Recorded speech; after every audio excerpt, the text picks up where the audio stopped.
الحمد لله رب العالمين، والصلاة والسلام على سيد الأنبياء والمرسلين وعلى آله وصحبه أجمعين، أما بعد. أعوذ بالله من الشيطان الرجيم، بسم الله الرحمن الرحيم. قل إن صلاتي ونسكي ومحياي ومماتي لله رب العالمين. صدق الله العظيم. سبحانك لا علم لنا إلا ما علمتنا.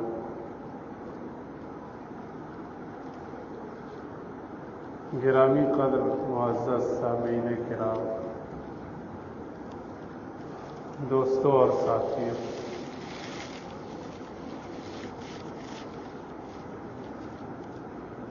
علامہ اقبال رحمۃ اللہ علیہ، شاعر مشرق، قرآن و حدیث کے مضامین کو اپنے اشعار میں ڈھالنے والے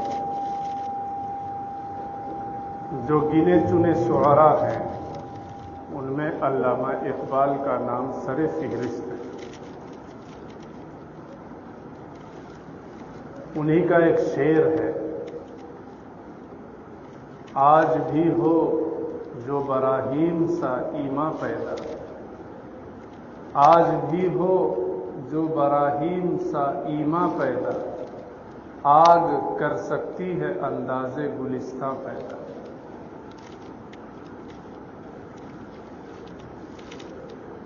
آج پوری دنیا میں اور اپنے ملک میں، اپنے سماج اور معاشرے میں ہم شاعرانہ نظر ڈالتے ہیں تو ہر طرف عریانیت، فحاشی، گناہوں کا ارتکاب، بدعمالیوں کا شیوع نظر آتا ہے. ماحول پراگندہ ہو چکا ہے، حالات بہت خراب ہو چکے ہیں، مسجدیں ویران ہوتی چلی جا رہی ہیں، مدارس میں گنے چنے لوگ پڑھ رہے ہیں. اسلام اور اسلام کی تعلیمات، توحید اور توحید کے تقاضے، کلمہ لا الہ الا اللہ اور اس کے تقاضوں سے معاشرہ خالی ہوتا دکھائی دے رہا ہے.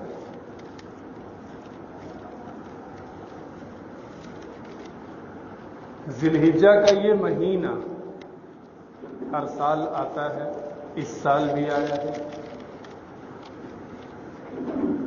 ذی الحجہ کا یہ مہینہ ہم سب کو ہر سال یہ پیغام دیتا ہے کہ ہم اپنے سماج اور معاشرے سے برائیوں کو ختم کرنے کے لیے اٹھ کھڑے ہوں.